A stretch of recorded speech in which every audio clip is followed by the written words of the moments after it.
A bag full of stories. A story from Cambodia. Please tell me another story. Please, begged Long. No, you must go to sleep now, said Lom's old servant. So Lom snuggled down in bed and thought about the story he had just heard. Every night since he had been a very small boy, the old servant had told him wonderful stories. Stories about huge giants and powerful wizards, about fierce tigers and wise elephants, and about rich emperors and beautiful princesses. Each night it was a new story, and Lom loved to hear them.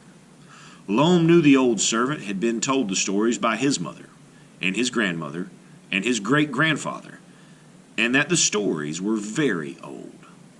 Lom often boasted to his friends about the stories.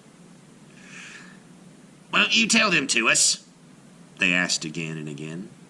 No, shouted Lom. They're my stories, and I won't tell them to anyone. Now, everyone knows that stories need to be told, and because Lom wouldn't pass them on, they became trapped in an old bag hanging up in his room. While Lom was growing up into a handsome man, the old servant still told him a story each night. Then his father arranged for Lom to be married to a pretty girl in the next village. The night before the wedding, the old servant heard a strange whispering in Lom's room. What can that be? He muttered. He listened carefully. The whispering came from the old bag. It was the stories, grumbling to each other. He's getting married tomorrow, said one. It's his fault we're all squashed into this old bag. He should have let us out, growled another. We'll make him sorry, squeaked a third. I got a plan tomorrow. When he's going to the wedding in the next village, he'll get very hot and thirsty. I'll turn myself into a well. When he drinks the water, he'll get a terrible pain in his stomach, said the first story. Just in case that doesn't work, I'll turn myself into a watermelon. When he eats it, he'll get a terrible pain in his head, said the second story. I'll turn myself into a snake and bite him, said the third. Then he'll get a terrible pain in his leg. All the stories chuckled and sneered nastily in the bag. The old servant was horrified. What am I going to do? He muttered. I must stop them somehow. If I warn Lom, he'll think I've gone crazy.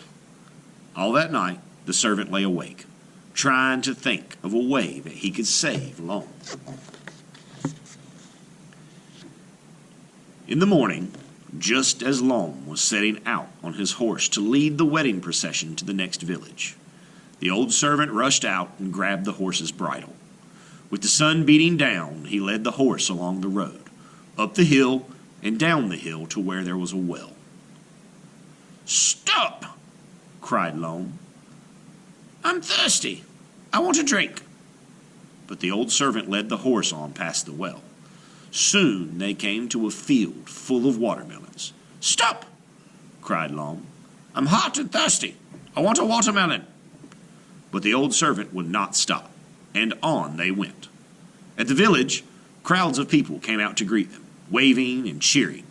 They walked to the bride's house where the wedding ceremony was held.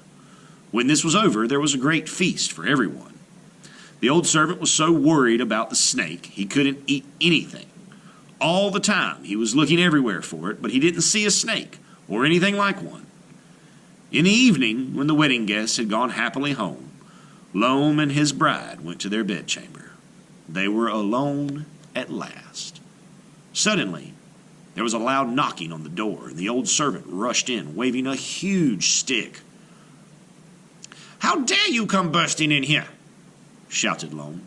I'll punish you for this. The old servant lifted the carpet, and there, coiled up on the floor, was a poisonous snake. With one blow, he killed it and flung it out of the room. How did you know it was there? Cried Loam, holding his frightened new wife in his arms. The old servant explained about the bag of angry stories and the harm they had been planning for Loam on his wedding day. Thank you, my old friend, said Loam. I was wrong to keep the stories to myself. From then on, Loam told the stories to his wife. One by one, they came out of the bag and were happy. Later, Loam told the stories to his children. His children, of course, told them to their children, and still the stories are being told today. I know because I've heard them.